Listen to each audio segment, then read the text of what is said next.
That obviously has to change, and I don't know up to what point this can be done by, I don't know, the federal government or any government. I think Latinos need to realize that the old custom of saying, okay, that's enough. You had 7 years of schooling. Now you need to go to work and contribute to the good of the family. They need to realize that with that kind of training, there will be very few jobs to be had out there. And so Latino families need to realize that education is the key here. High school is the bare minimum that you must have in order to actually prosper for this economy, because these are going to be very technologically involved kind of jobs in many instances. So you need to be prepared. And this is up to us now. This is up to the community. We don't need to look up to the government for this. I think that's an excellent point, especially in the areas of STEM, science, technology, engineering, and math. Currently, only 5% of the STEM field has Latinos, and the education numbers are a little bit are also challenging. About 5% of bachelor's degrees in science and mathematics goes to Latinos. About 3% of advanced degrees, your masters and PhDs, and really that's going to be a lot of where a lot of the innovation, a lot of the research and development and the patenting of technologies is going to happen. And so that really needs to be a focus for the Latino community. In addition to getting, the more, I guess, traditional blue-collar jobs, is the science, technology, engineering, and math training. And that really needs to happen in the K through 12 level. So we're talking about attempting to educate an entire new generation of scientists and engineers. Yeah, you're right, Ray. Education plays a central role for the development of any community, and in the labor movement we've been critical, putting pressure on the system to create better educational opportunities for the Latino community. But we are also have a deeply interest on blue-collar jobs, and I want to continue insisting in that. From the beginning, the labor movement has been very aggressive, creating more and better opportunities in terms of training programs for the workers to embrace these new opportunities, to be ready to compete, to be ready to take those jobs.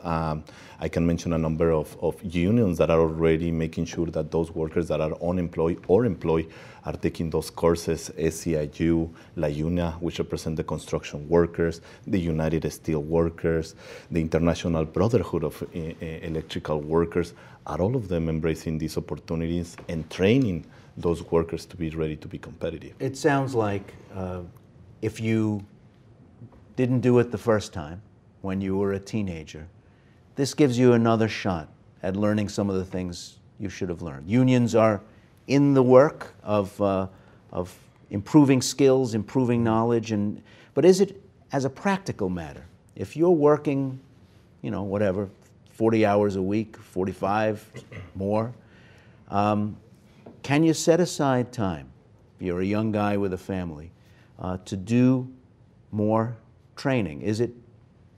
Do they design it in a way that you can actually do it?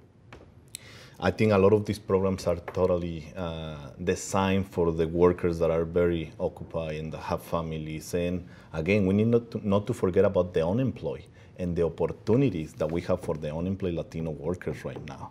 So I think if they are put in the right way, and if we do our job as national Latino organizations, educating our workers and talking about the opportunities that exist out there, if we work together with the federal government, if we work together with the local and state governments, if we work together with unions and with anybody that is interested in making sure that we can really be competitive, I think we can get it done.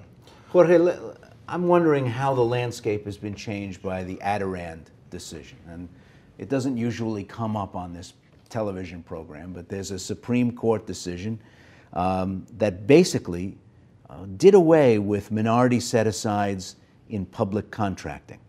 And before that decision, it was becoming standard practice for big cities and states when they signed contracts to say, 20% of your contractors or your subcontractors have to be minority and women-owned businesses. And a lot of Latino-owned businesses were growing using minority set-asides. They were growing in terms of the equipment they could purchase and pay off. They were growing in the terms of the expertise that they could keep inside the company.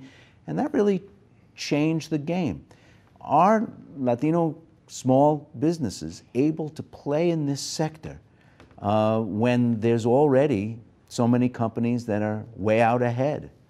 Absolutely. There's many barriers to entry, especially in obtaining these bigger, larger contracts. Some of the strategies that I think that we can build in and have already been built into the green economy is to attach provisions to some of these funds so that some of the work goes to local contractors. So if we're doing work in a predominantly Latino community, one would hope that a Latino contractor was able to be competitive for that, or that contracts go to small businesses, and many Latino businesses tend to be small businesses.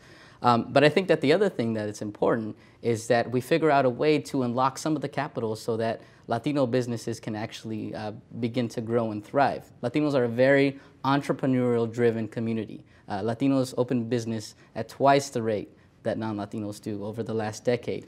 So a very strong entrepreneurial spark, but I think that there needs to be a strategy to unlock some of that private capital so the banks can lend and so that these businesses can begin to grow and begin to compete.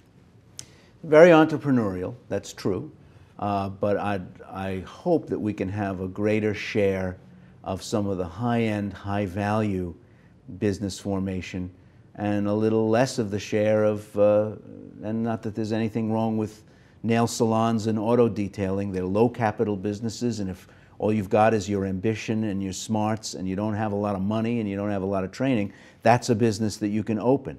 But I'm afraid that with money gushing into the system from these programs and these investments and these incentives and subsidies, that 15% of the American population is going to end up with 1% of the money that gets given out from these things. A lot of people are going to get very rich. I mean, how do you get in line for some of that money? Well, I guess it's a combination of what we were talking about before. My expertise is not business or capitals or anything like that, but this is just a matter of common sense. First of all, Latinos need to be more aware of what's going on. As you said, you can have a small business, but you can always make your business more efficient, and that is making it more green.